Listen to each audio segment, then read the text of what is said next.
Muy buenas a todos, soy Alonso Orenes, director de operaciones de inversión en EPL, y este es uno de los vídeos más importantes que vamos a hacer hasta la fecha porque es el que va a enseñar a cualquier persona a pasar de no tener ningún tipo de conocimiento en inversión en activos de bancos a convertirse en un auténtico profesional. Así que recomiendo mucho verlo hasta el final. Bien, cuando hablamos de comprar casas a los bancos, hablamos de comprar hipotecas impagadas, es decir, persona que saca una hipoteca frente al banco, deja de pagar la hipoteca, pasan más de 2 años de impago y el banco empieza a reclamarle el pago de la hipoteca vía judicial. ¿Por qué los bancos venden este tipo de hipotecas? Porque los bancos priorizan la liquidez por encima de lo que es almacenar y acumular activos. Bien, en este tipo de procesos, cuando la persona deja de pagar la hipoteca, el banco vende esa hipoteca, no vende la casa sigue siendo de su propietario, de aquel que compró bajo escritura pública de compra-venta, pero usó una hipoteca para comprar esa vivienda. Por tanto, la propiedad de la casa es del propietario que la compró, pero el dinero es del banco porque le dio un préstamo hipotecario. Como todos sabéis, ese préstamo hipotecario el banco te lo da y constituye una carga sobre la vivienda. Una carga significa que es un derecho de cobro que tiene como garantía o como seguridad de que se va a cobrar esa vivienda. Por tanto, ejemplo práctico. Una persona saca una hipoteca de 100.000 euros. La casa tiene una valoración cuando se constituye la hipoteca de 150 y vamos a presuponer en este ejemplo que la casa vale 150 de verdad, porque muchas veces las tasaciones de los bancos están fatal. Entonces, saca una hipoteca de 100, la casa vale 150. Empieza a pagar durante 5 años, deja de pagar y a día de hoy tiene una deuda de 75. Un inversor va al banco y le dice, mira, te pago 40 por esa deuda de 75 con esa garantía que tengo de que voy a cobrar los 75, que es la vivienda que vale 150. El banco, si quiere aceptar tu oferta, te la venderá en una escritura pública de cesión de crédito hipotecario, que se llama. Tú vas a notaría, la firmas. ¿Y qué pasa en ese momento? Que tú has comprado el derecho de cobrar esa hipoteca de 75. Tú no has comprado la casa, tú has comprado ese derecho de cobro que está garantizado y tú tienes como seguridad esa casa que responde del impago de la hipoteca. Una vez que se compra, esa casa está inmersa en un proceso de ejecución.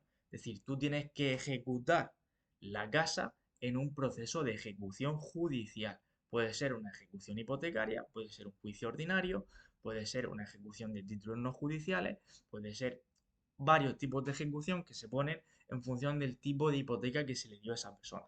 Pero son todos iguales, son todos ejecuciones. ¿Y qué es lo que se ejecuta? Se ejecuta el derecho de cobro.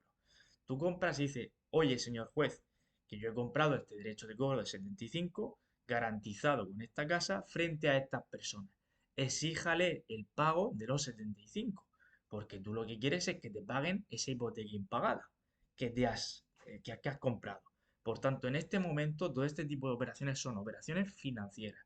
Todavía no son operaciones inmobiliarias porque no se ha adquirido ningún derecho frente a la vivienda. Se ha adquirido un derecho de cobro garantizado con la vivienda. ¿De acuerdo? Por tanto, en esa operación tú tendrías diferentes escenarios de rentabilidad. Uno, yo requiero de pago a los deudores cuando compro su hipoteca y resulta que los deudores se ponen en contacto con nosotros y pagan esos 75.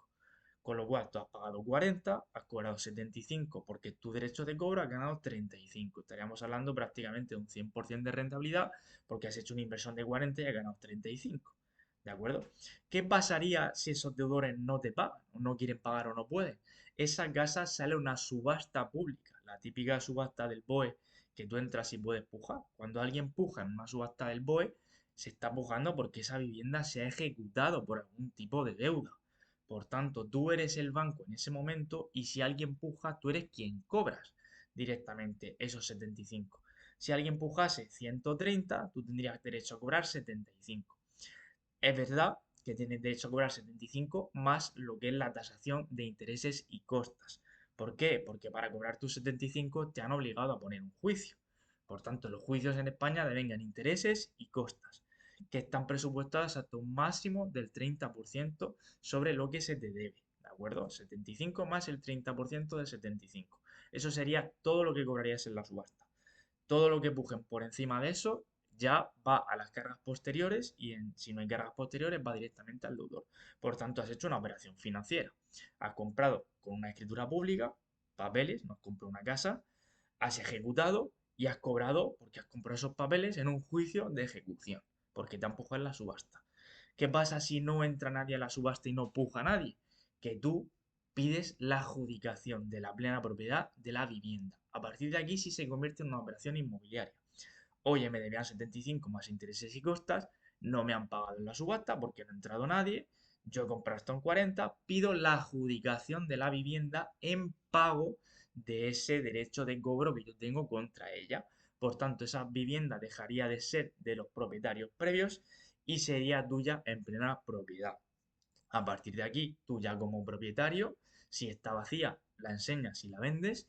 Si no está vacía, se pone una pieza de desahucio. Ojo con lo que veis en la tele y en las noticias. Me da igual que sea vivienda habitual, da exactamente igual que sean vulnerables, que te den la vulnerabilidad es altamente complejo. De hecho, tenéis un manual subido en la plataforma sobre todos los requisitos que hay que cumplir sobre la vulnerabilidad. Es muy difícil.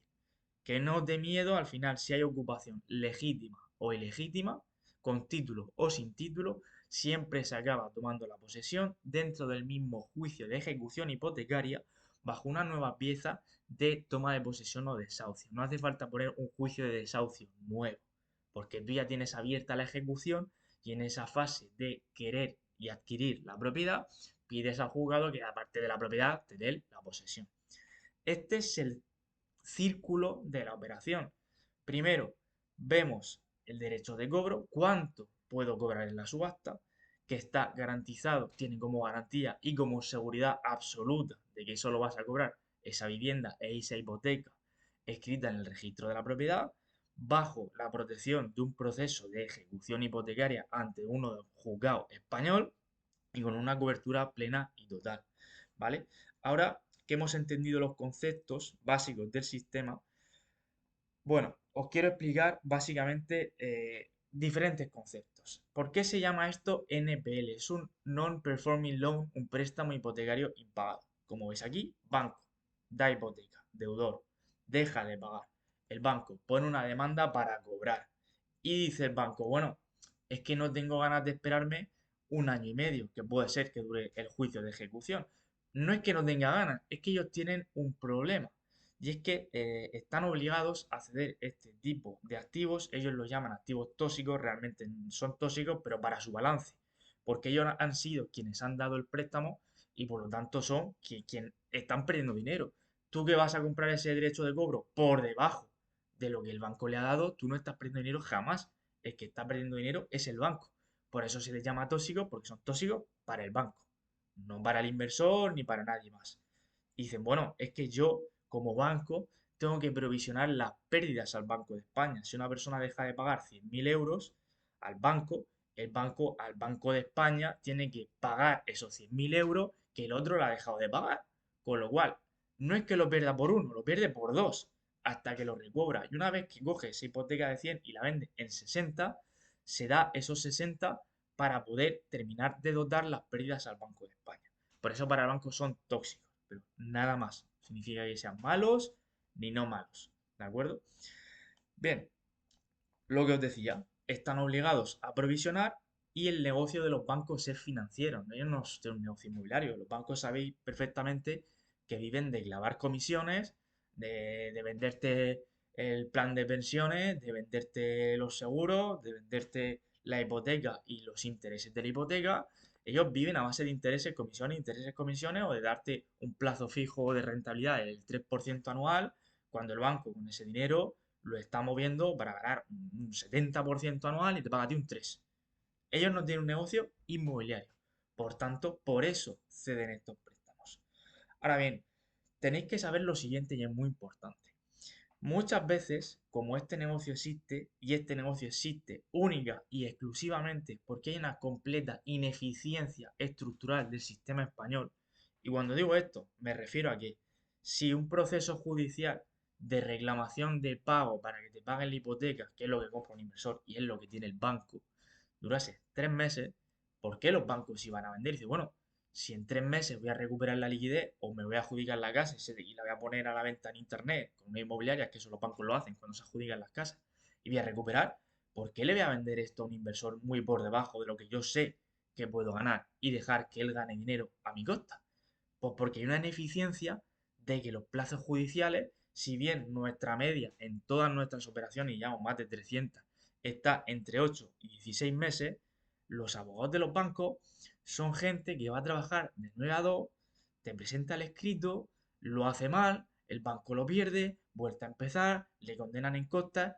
Al ser semejante volumen de hipoteca impagada al que tienen, les es mucho más fácil darle la patada y venderla que tener un buen equipo jurídico que haga las cosas bien y que estar detrás del juzgado, porque el juzgado, si no vas detrás de él, en vez de tardarte 14 meses, te tardan 48. Entonces ellos sí tendrían un problema de estar 48 meses aguantando las pérdidas de esa hipoteca impagada. Por eso lo ceden, porque tienen un negocio financiero. Bien, pero es que los bancos no ceden de normal una hipoteca con un colateral, con una vivienda a un inversor. Los bancos hacen paquetes. Y entonces aquí entran los grandes jugadores del mercado, que son los mal llamados fondos buitres, que llegan a los bancos y compran carteras de 500 millones, 800 millones, 1000 millones. ¿Y esos 1000 millones de qué son? De valor de deuda. De valor de deuda. Por tanto, si una cartera es de 800 millones de valor de deuda, el fondo que iba a comprarle habrá pagado. Ellos están pagando a 0,30 por euro reclamado. Habrán pagado 300 millones por una cartera de 1000 millones. ¿Vale? Ese fondo va a ganar un dineralazo. Un dineralazo. ¿Son estúpidos? No. O sea, tú como inversor te puede dar miedo, no te puede dar miedo hacer una operación, comprar un derecho de cobro. Los que entienden de verdad el sistema llegan y meten 300 millones, 400 millones atacada contra notario y se le compran la cartera entera al banco. ¿Y qué hacen entonces esos fondos? Esos fondos sí que ya tienen una estructura más granular. Ellos ya cogen y esas hipotecas se las dan a sus abogados para que sigan continuando los procesos de ejecución por la misma fase en la que se encontraban ya cuando compraron los activos y tienen un equipo de venta, lo que se llama venta institucional. ¿Y los fondos qué hacen? Pues los fondos son gente en Luxemburgo y en Reino Unido sobre todo y no van a hacer nada. Entonces subcontratan empresas para que hagan esto, para que ejecuten, para que vendan y les dan una orden clara. Oye, yo he invertido 300 millones, sé que lo que yo tengo vale 700, quiero ganar por lo menos 450. Y entonces esa empresa es lo que se llama en España services. Y aquí entran pues, los famosos doValue, Hipoges, Servihabitat, GECobro, Asactor, Anticipa, Alisera y los bastantes services que hay. ¿Qué pasa? Y esto es muy importante que lo entendáis, ¿vale? Porque si no, no vais a entender el funcionamiento de las cosas y el funcionamiento vais a seguir siendo unos inversores sin conocimiento ninguno, ninguno, como me encuentro a diario. Em, que actualmente el volumen de activos sí es de miles de millones, pero como esto se ha puesto de moda en los últimos 5 o 6 años, ha habido un sobredimensionamiento de los servicios. Tienen demasiada gente trabajando, demasiada. Solo Hipoget tiene 1500 personas en plantilla, eso son millones de salarios y seguridad social al mes.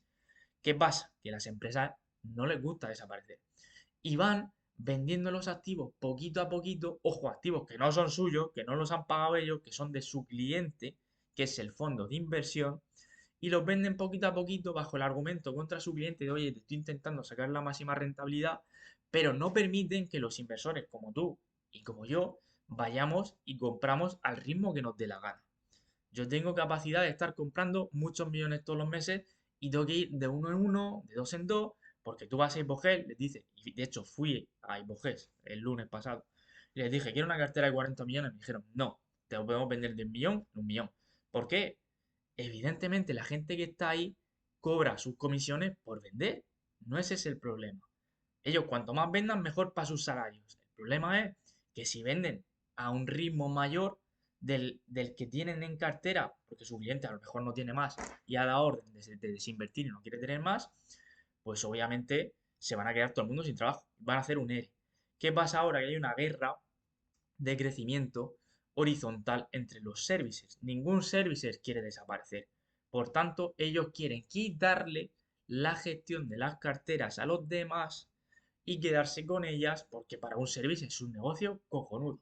Nosotros como inversores compramos nuestros activos, ponemos la pasta tacatá para sacar la máxima rentabilidad de la operación. Y somos los que tenemos que trabajar para que el juicio se termine y los que tenemos que trabajar después para vender la casa y ganar dinero.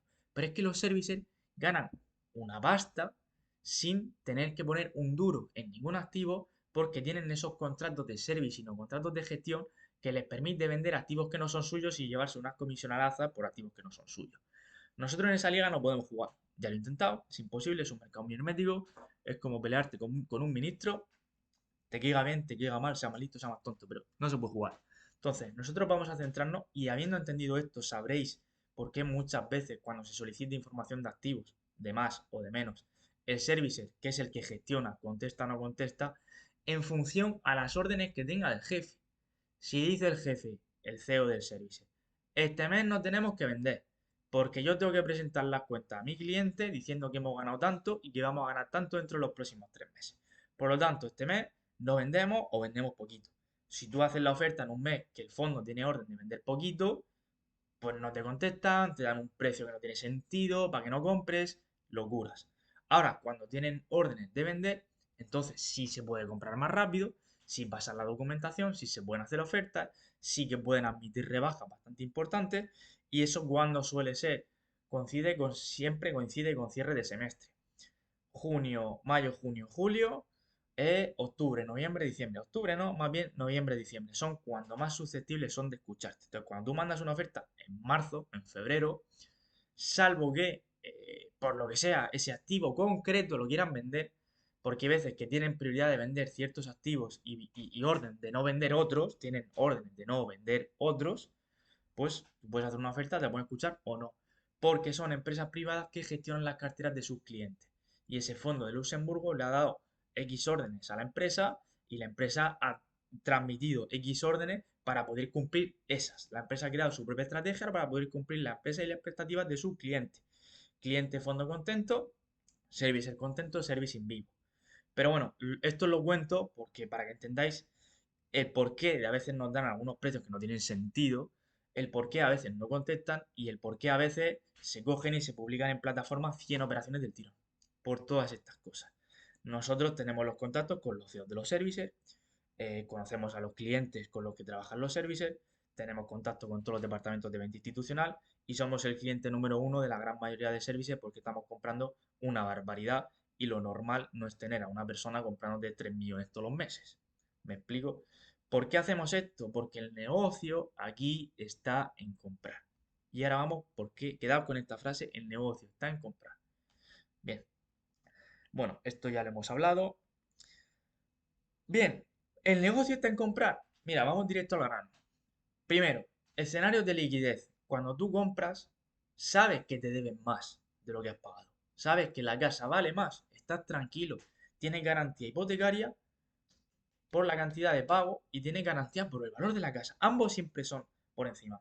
Tú estás blindado, ¿vale? Como estás blindado, tienes capacidad de tomar decisiones.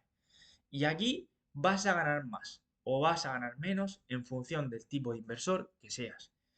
Si eres un neurótico, desesperado, pesetero, asqueroso, como yo he visto, que no entiende, y compra y paga 50 para ganar 5.000 euros al día siguiente, vete a la ruleta. No quiero trabajar contigo ni deberías invertir. Cuando eres una persona con conciencia, conocimiento de causa, sabes cómo funciona el sector, sabes de leyes, sabes de economía, dices, bueno, tengo una serie de cartas en la mano. Voy a elegir la que yo quiera. Carta número uno. Le propongo un acuerdo de pago al deudor. El deudor con el banco, los bancos nunca hacen quitas. Nunca. Ya sabes tú que cuando intentas hablar con un banco te ponen espera media hora, no tiene sentido. Es muy difícil negociar. Ahora, si te llaman a ti, tú eres una persona como tú y como yo, vas a decir, coño, yo pago 50, el tío debe 150, pues a mí con que me dé 80, deudor feliz, recupera su casa, yo no quiero echar a nadie, quiero que las personas estén contentas, mantengan su vivienda, reduzcan el estrés al máximo, inversor contento, deudor contento, propietario contento. Págame con quita. Oye, hay veces que pasa, la deuda es un disparate, la casa hoy en día ya no vale tanto porque en el 2008 las casas te las tasaban en lo que no valen y por tanto la deuda es superior a lo que vale la casa. Así, oye, deudor, tú sabes que si yo ejecuto, me vas a seguir debiendo dinero, porque que tú debas 300 y la casa valga 200 significa que si yo ejecuto y me quedo la casa por 200 en subasta, me sigues debiendo 100. ¿Me quieres seguir debiendo 100 y te embargue el resto de tu vida las cuentas bancarias? Cosa que no hago, porque no somos buena gente. Pero como argumento se le dice. Pues no. Pues entonces, amo una dación en pago, me quedo la casa, dación en pago. Doy en pago. ¿En pago de qué? De esa hipoteca impagada. Te doy la casa, la plena propiedad, acto traslativo. Aquí sí es una operación inmobiliaria. Y tú coges y ya la deuda deja de existir, porque si te has quedado la casa, canceló la deuda. Te quedas la vivienda. ¿Por qué importe? Por el importe porque tú compraste la deuda. Si te da una dación, la casa vale 200, tú compraste la deuda en 100 y te hace una dación, tienes una casa de 200 por 100, ¿vale?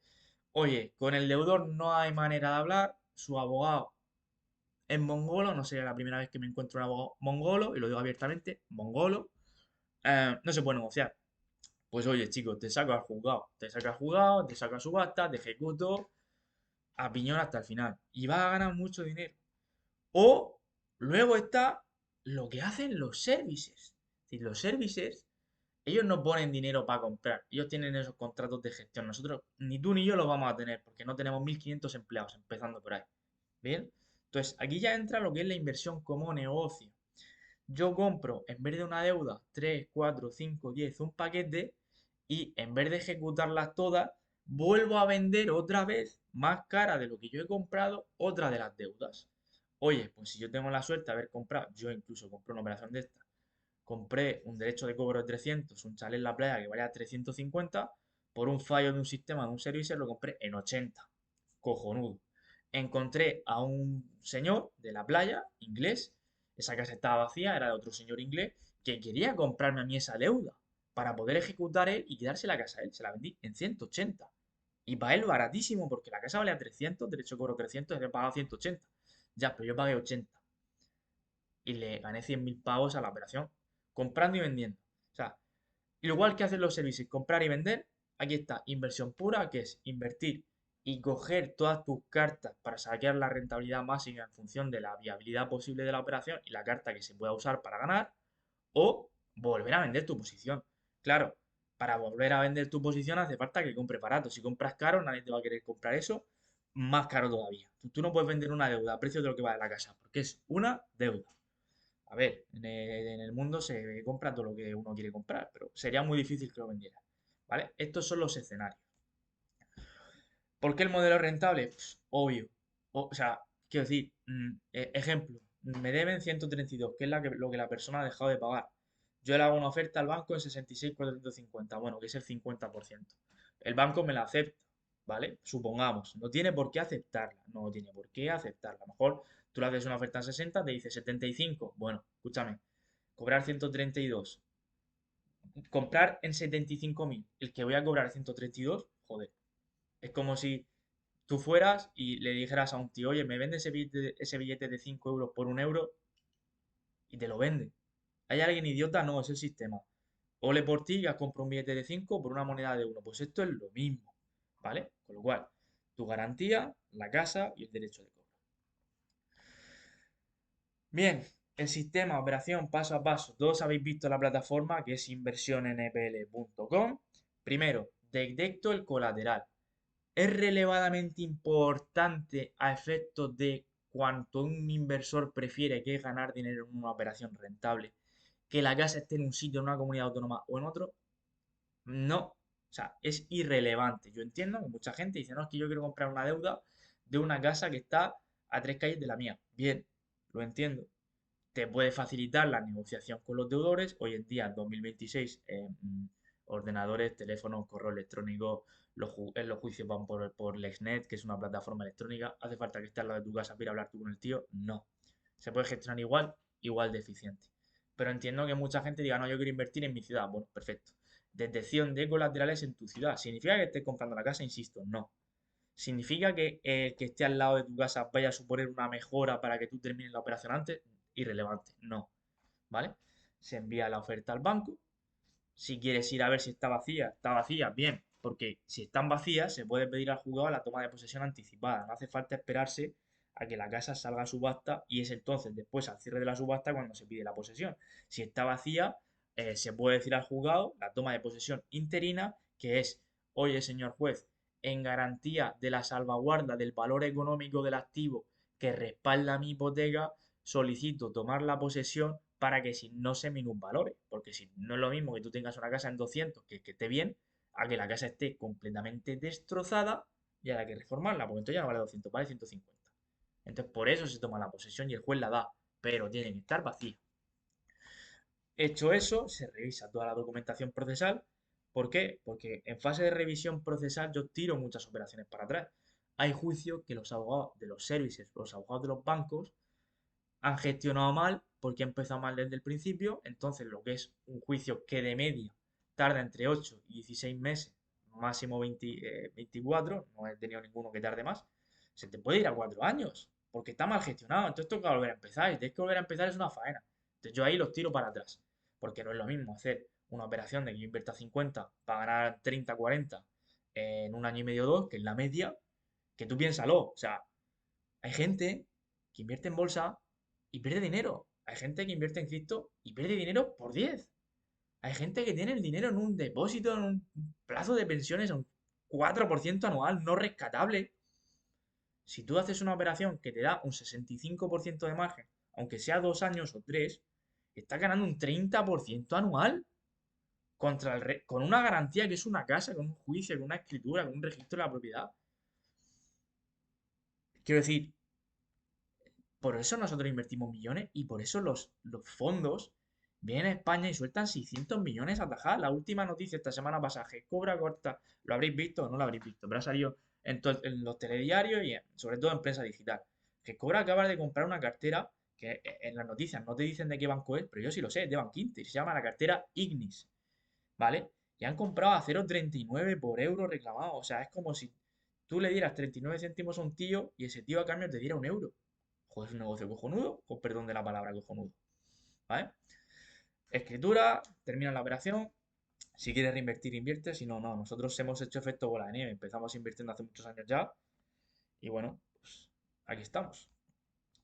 ¿Qué créditos compramos? Lo que digo, todos aquellos que pasan la fase de revisión procesal y que obviamente no tienen una circunstancia del caso excesivamente compleja. Yo prefiero no meterme a comprar un activo en el cual sé que vive una señora de 70, 80 años con un hijo discapacitado, que ha tenido hijos con otro discapacitado y tiene nietos discapacitados. Es mala operación, no va a terminar, sí, pero se va a estirar mucho. Los plazos no interesan. Entonces, cuando nosotros sabemos que los plazos de una operación van a ser excesivamente largos, los tiramos para atrás. No interesa. Salvo que el precio sea la leche. Y si el precio es muy bueno, vale, sé que es una operación a 4 años o a 5, pero voy a ganar un 150%, prorrateado a 5 años me sale un 25, un 30 anual. ¿Me interesa? Hombre, pues sí. Porque el resto de opciones de donde tienen el dinero es al 3 o al 4 en un banco, o un plan de pensiones al 6, que lo vas a poder rescatar cuando te mueras. No tiene sentido para mí. Sentido financiero, ¿vale? Igual que se hacen ofertas por posición, se compra también a granel. Es decir, nosotros compramos carteras. ¿Por qué? Y os explico muy fácil. Cuando tú le haces una oferta a un fondo, el fondo, antes de trasladar la oferta perdón, el servicer, antes de trasladar la oferta al fondo, hace métricas, porque ellos tienen las métricas de cuánto quiere ganar el cliente, el fondo. Entonces, si no pasa métrica, no compras. Ahora, si tú pasas un paquete de 15, 5 no pasan métricas, porque para el fondo no le interesaría venderte en ese precio, pues las otras 10 si pasan métricas, tú vas a poder comprar las 15 sabiendo que el fondo incluso está perdiendo dinero de 5, que tú le estás quitando posiciones al banco o al fondo más baratas de lo que ellos incluso han pagado. Por eso se hacen paquetes. No todos los servicios hacen paquetes. Servihabitat no hace paquetes. Hipoger no hace paquetes. Hay Gescobro sí hace paquetes. Que Gescobro es de Cerberus. Eso sí hacen paquetes y son agentes, son unos máquinas. Me parecen gente súper inteligente en cuanto a su estrategia económico, financiera y jurídica y tienen muy buenos activos. ¿Vale? Por eso se hacen paquetes. Plazos procesales. Bueno, si tú ten en cuenta que cuando compras un activo, compras y lo coges por donde el banco o el fondo se ha quedado. Si el banco se quedó presentando la demanda y tú lo compras, está en esa fase. Es cuanto más aquí compres, más, menos tiempo falta para que tú recuperes el dinero y ganes. Ahora, banco y fondo no es tonto. Banco y fondo ser listo. Si banco sabe que quedan 4 meses para terminar la operación, te lo van a vender más caro. Y os digo el criterio que esto no lo sabe nadie. Los bancos hacen un descuento del 11% en, en función de lo que ellos piensan que va a ser la recuperación real del capital. Porque recuperación real del capital puede ser subasta, puede ser no subasta. ¿Por qué? Porque si en la subasta no te busca nadie, te van a recuperar el capital. Entonces, si el banco se piensa que va a hacer recuperación a los 3 o 4 años y su cliente le ha dicho, ojo, que a mí me tienes que decir cómo vamos este año, no dentro de 4, pues entonces estos activos de aquí te los van a vender con un 11% de descuento anual en función de los años que el banco se piense. Por eso yo a veces compro operaciones al 70% de descuento. Porque que el banco o el fondo se piense que va a tardar 5 años en recuperar, no significa que se vayan a tardar 5 años. Significa que ellos tienen capacidad de recobro en 5 años. Ahora, si tú tienes un buen abogado como somos nosotros, y lo digo porque lo somos, porque nos hacemos nuestro propio juicio y los de todo el mundo que invierte con nosotros, no vamos a tardar 5 años, vamos a tardar máximo 2. No por nada, sino porque estamos encima de la operación. Los bancos y los fondos no, porque son empleados que no les va sueldo en ello. Y la gente, esto es España, la gente de ley de mínimo esfuerzo, va a sacar su nómina y fuera. Entonces, de ahí esos descuentos. Cuanto más aquí, más barato, cuanto más aquí, más caro. 9 vías de rentabilidad, esto ya lo he dicho. Que hagas un acuerdo con el deudor, que le permitas al deudor comprar su propia deuda, ¿vale? Él evidentemente no puede comprar su propia deuda, pero un familiar sí. Con lo cual, si tú le vendes su propia deuda, coño, el abuelo o el primo del deudor no le va a ejecutar para quitarle la casa. Entonces, la estrategia aquí, y la hemos hecho, es se le vende al familiar el mismo crédito que hemos comprado, evidentemente más caro, o incluso a la balista también, porque la balista es una persona que responde de la deuda y encima no es propietario, con lo cual le vienen las tortazos por todos lados, eh, y se le dice, oye, mira, no ejecutes. Y entonces el deudor llega a un arreglo de pago con él y le dice a su primo, oye, primo, gracias por comprar la deuda, te voy a pagar todos los meses tanto. Al final, para el primo es como si hubiera sacado un alquiler con beneficio y le hace el favor de su vida a su otro primo deudor, ¿vale? Puedes comprar un crédito y venderlo, como la operación que he explicado que le vendía a un señor inglés en la playa. Puedes hacer una dación en pago si la deuda es altísima. Puedes hacer la venta de la vivienda por el propio deudor, es decir, esto va mezclado 5 y 6 más juntas, hasta exoneración de cargas con poder para la venta. Cuando tú haces una dación en pago, como es un acto traslativo de la propiedad, eso paga impuestos. Transmisiones patrimoniales entre el 6 y el 10%, los maravillosos catalanes les encanta pagar impuestos. Les gusta la independencia y pagar impuestos también, por lo cual se paga un 10. Claro, si tienes que pagar transmisiones al 10% porque te haces una dación en pago, ¿al 10% de qué valor? La gente aquí se confunde. ¿Es del valor de referencia catastral? ¿Es de la transacción hipotecaria? No. Y no. Es del valor de la deuda. Entonces, ¿qué hemos dicho? Que las daciones en pago se hacen y son rentables para el deudor, ¿eh? Cuando la deuda es altísima respecto a la casa. Le eché, si yo tengo que pagar el 10%, el 6 o el 8 de un valor de la deuda que es muy superior a la casa, igual estoy pagando 30, 40 mil pavos de impuestos. Entonces ahí el tema de impuestos te revienta la operación. ¿Qué haces? Esto se puede hacer si no hay cargas posteriores. Pues como hay cargas posteriores, Hacienda, Seguridad Social, otras hipotecas, ya sabéis que si haciendo una dación, vale, te queda la propiedad, pero te queda la propiedad, cancelas tu carga, que es la primera, pero te comen las que van detrás, no es rentable, tú no vas a pagar una segunda hipoteca, Hacienda y Seguridad Social, los números no salen. Entonces, cuando solo hay una hipoteca y no hay más cargas posteriores, estrategia un poco más avanzada para no pagar transmisiones es hacer un acta de poder. Es decir, el deudor te hace un poder. Tú con ese poder puedes hacer cualquier acto que podría hacer el propietario con esa casa. Venderla a efectos prácticos. ¿Vale? Le dices al deudor, oye, mira, pon, bueno, o que la venda él o que te haga un poder. Pon a la venta la casa y cuando la tengas vendida, como el banco va a querer que la casa no tenga cargas para darle una hipoteca a ese tercero que va a comprar la casa, comparecemos los dos juntos a notaría, yo te cancelo la deuda, ¿vale? El banco me paga con la hipoteca a mí para que yo cancele la mía, tú vendes la casa y pactamos un dinero para ti y un dinero para mí. Oye, si la casa se ha vendido en 300 y yo con cobrar 220 estoy contento porque pagué 140, esos 80 son para ti, macho. Que yo te iba a quitar la casa y te vas a quedar sin nada, pues mejor que ganes 80.000 pavos para empezar una nueva vida, ¿no? Digo yo, se hace. Que no, porque a veces la gente no quiere hablar y hablar es libre, tú no puedes obligar a alguien a nada, pues tiras para subasta y fuera. Que no te empuja nadie, cedes el remate. Tú, como deudor, perdón, tú como acreedor, le dices al juez, oye juez, que yo no quiero la casa, sé que no me han pagado en la subasta, pero no quiero la casa. Pero tengo un cliente que sí, y este tío quiere la casa. Eso es una cesión de remate. Ese cliente te paga a ti o paga a través del juzgado. Se puede hacer de las dos maneras. Te puede pagar a ti, tú presentas al juzgado el justificante de pago y el escrito de cesión de remate puede pagar directamente al juzgado. ¿Vale? Entonces tú cobras ese dinero y el juez dice, vale, pues como este señor te ha pagado, la casa es para él. ¿Vale? O directamente, ni una, ni una, ni una, ni otra, nada, la 9 te queda en la casa y la pones a la venta tranquilamente allá a precio real. El factor humano aquí es muy importante, por eso yo he puesto aquí que los primeros escenarios son siempre acuerdo con deudor, acuerdo con deudor. ¿Por qué? Porque leches, somos personas, no somos buitres, no somos gente que compremos cartera de 1.000 millones al año para ramblar con todo. Lo que hacemos es ayudar a la gente a recuperar su vivienda, a reintroducirla en el mercado y a cancelar las deudas si las quieren recuperar, ¿de acuerdo? No somos malos, ¿vale? Esto ya lo hemos explicado. Indicadores clave que hay que estudiarse. Con lo que ya he explicado queda claro, pero lo repito. El crédito, ¿qué derecho de cobro tengo? ¿Cuál es la composición? Ese derecho de cobro tiene una composición. Y esa composición viene definida en el acta de fijación de saldo, que es lo que hace el banco cuando el tío deja de pagar, hace un cierre contable. Y ese cierre contable es, oye, a día de hoy me debe todas estas cuotas y suman tanto. Después, con ese cierre contable, tú no puedes reclamar un pago, tienes que ir al notario a hacer un acta de fijación de saldo, es decir, un acta notarial que fija el saldo del cierre contable y tiene una composición principal, me debe 130. Intereses ordinarios, tanto. Presupuesto, intereses y costas, tanto. Y eso es después lo que aparece en la demanda. Y eso es todo lo que tienes derecho a cobrar.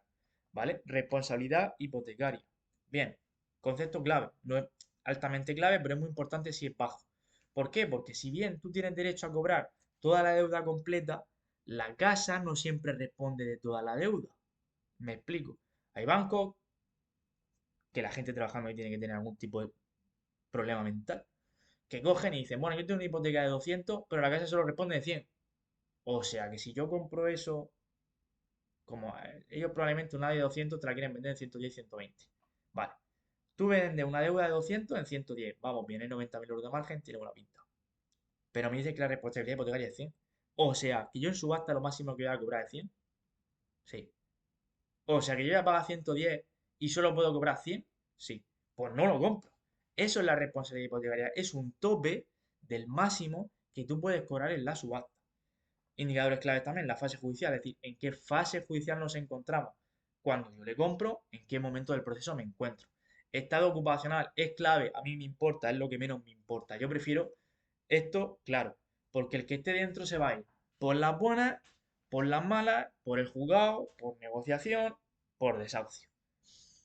Es clave a veces cuando la situación ocupacional es muy complicada. Y muy complicada viene siendo de gente que se huele a 3 metros o a 100 metros que sí que pueden ser vulnerables. Insisto, la vulnerabilidad en este país no significa que tú te tengas que comer en tu propiedad a una gente que no son propietarios ya, porque esa gente tiene que venir en los servicios sociales y el ayuntamiento y darle una alternativa ocupacional. Significa que vas a tardar más en la operación. Entonces, si no te quieres desesperar, yo no me desespero, yo juego como los... Mira, los bancos y los fondos juegan a 9 años. A 9 años vista. Yo tengo mi estrategia a 4 años. Empezamos invirtiendo 200.000 euros hace 3 años y hemos invertido 28 millones a lo largo de 2 años, haciendo un efecto bola de nieve. Con mi estrategia no está mal, pero yo entiendo que la gente a veces se desespera porque no entienden. Eh, el cabreo o la frustración es una disociación entre tu capacidad de entendimiento y la realidad natural de la propia naturaleza de las cosas. Las cosas funcionan siempre, las entiendas tú o no las entiendas. No hay más. Y entonces, si las cosas funcionan como han tenido que funcionar siempre, porque es la naturaleza intrínseca de las cosas, y tú no nunca has llegado a comprender, te vas a frustrar y vas a echar las culpas a los demás. Porque si una cosa destaca en la sociedad es por no asumir sus propias decisiones, sino que las culpas siempre son del resto. Y no es así. Uno ya es adulto y responsable de sus propias decisiones. Pero para que nadie se desespere cuando hace una operación, sea con nosotros o sea con fulanito de los palotes porque lo ha visto en TikTok, me da igual. Cada uno que tire para donde le llame la vibra. pues intentamos coger operaciones que no tengan una litigiosidad profusa en cuanto a la ocupación ya por motivos ciertamente morales. Bueno, esto es un ejemplo de operación, sin más, hemos hecho 300. Y luego ya, y me callo, tenéis nuestro portal de inversión, que es inversionnpl.com, que voy a hacer otro vídeo para explicarlo, para que se sepa utilizar, porque es muy complejo, de hecho es la plataforma más sofisticada en cuanto a volumen de datos que ofrece, capacidad de análisis y oferta de activos que hay en el mercado actualmente, que es este, inversionnpl.com, pero en el siguiente vídeo vais a ver cómo funciona, ¿vale? No me enrollo aquí. Y esto es lo que decía de negocio versus inversión pura. Negocio, vendo el crédito a otra persona, primero al deudor o a su familiar, o sea, no, a un inversor interesado. Pero tenéis que saber que en el mundo financiero, traer el beneficio al presente supone sacrificar rentabilidad futura. Es decir, si la operación tiene un recorrido máximo de 100.000 euros, y tú quieres salir anticipadamente, no puedes pretender cobrar esos 100.000 euros anticipadamente sin terminar la operación. Eso no existe, porque la operación se termina cuando te adjudica la casa si la vende o cuando cobras en subasta. Por tanto, si tú quieres salir antes, vas a sacrificar margen de beneficio de esos 100 y a lo mejor sales con 20 o con 15 o con 30, ¿vale? Y aquí tienes, aparte de tu coste de oportunidad del capital, es decir, dónde pongo el dinero para que me genere lo máximo posible, el coste de elección. Has conseguido una operación que tiene un margen de 100.000. ¿Merece la pena perderla para ganar 15 y tener que volver a hacer todo el trabajo de encontrar una operación que vuelva a tener un margen de 100? Sí, ejemplo, ¿eh? Haces una operación que tiene un margen de 100 en un año y medio. Vale. Oye, Alonso, quiero salir con 20.000 de beneficio. ¿Cómo liquido esto? Pues mira, tienes estos escenarios. Vale. Elijo este. Vale, se hace. Ganas 20. Tienes que volver a invertir 5 veces más ese dinero. Tienes que estar trabajando por 5 para ganar lo mismo que si tú hubieras estado quieto, hubieras ganado en 2 años. ¿Merece la pena? Para mí no, pero al gusto. Rentabilidad, riesgo, garantía. Ya lo he dicho. Riesgo de perder el capital, cero. Garantía absoluta. Hay un préstamo hipotecario y hay un colateral, que es una vivienda. ¿Vale? Dos tipos de créditos. NPL sobregarantizado y frangarantizado. Sobregarantizado significa que la casa vale muchísimo más que la deuda. Suelen ser malas operaciones, ¿vale? Suelen ser malas porque la tasación hipotecaria suele ser alta, es decir, si la casa es 600 y la casa tiene una tasación de 700 y tu deuda son 200, el tipo de adjudicación en subasta, que el mínimo por el que tú te puedes adjudicar la casa siendo acreedor, o cualquiera tendrá que adjudicársela, es superior a tu deuda. Y eso se conoce como riesgo de consignación. Es decir, tipo de adjudicación. Vamos a la subasta. Puja a alguien, ¿no? Y es vivienda habitual. Con lo cual sabéis que el tipo de adjudicación es el 70%. Si tiene una tasación de 700, el 70%, ¿vale?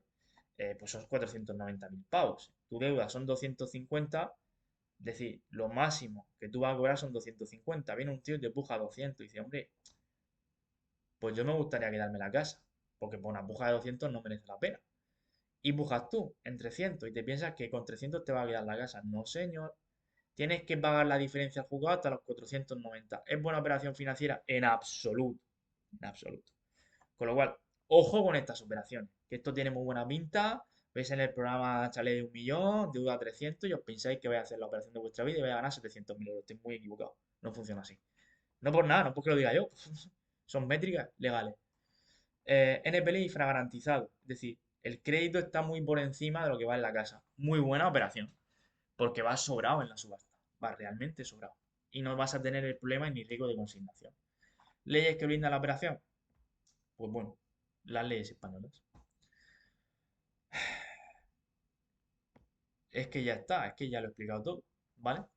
Quiero que os quedéis con los conceptos claros. ¿En qué consiste comprar una casa al banco, un NPL, un derecho de hipoteca? ¿Cuáles son las garantías? ¿Cuáles son los escenarios de rentabilidad? ¿Y cuál debe ser la mentalidad de un inversor? Si no tienes mentalidad de un inversor, no inviertas. Vete al casino, ¿vale?